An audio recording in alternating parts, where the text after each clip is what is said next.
Well, hello to my fellow VF group members. I'm here at this time to present the video portion of our group discussion for week 3. As I had previously stated, my experience in terms of times past with intercessory prayer were rather rudimentary. And when I say that, it was just a part of our religious background and upbringing.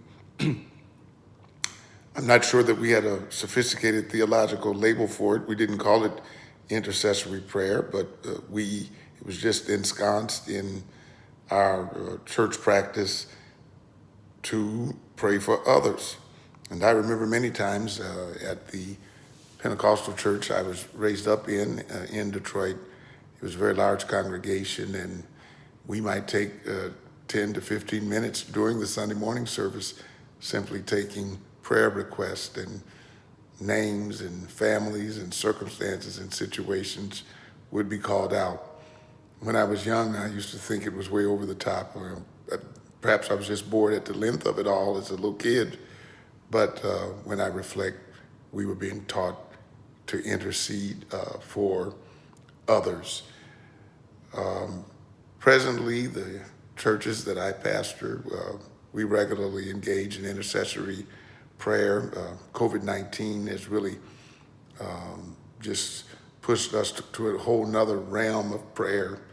And obviously, in this circumstance, the various prayer meetings across the week, much time is spent praying for others in terms of health situations, emotional crises,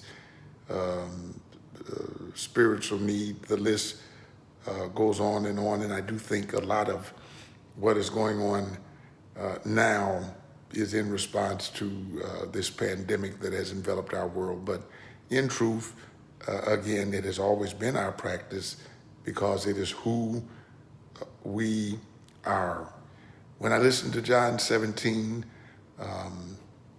it's power packed. There is a salvific purpose in John 17, as we are told to pray. Jesus told his disciples, sanctify them through thy truth. And he said, thy word, O Lord, is truth. And he said, neither pray I for these alone. Those are words of intercession. But for they that shall believe on me through their word.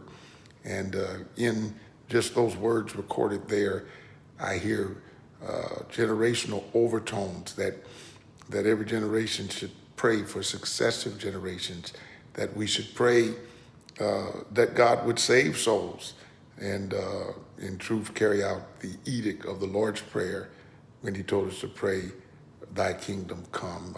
Those are just a few tidbits that I glean from John 17.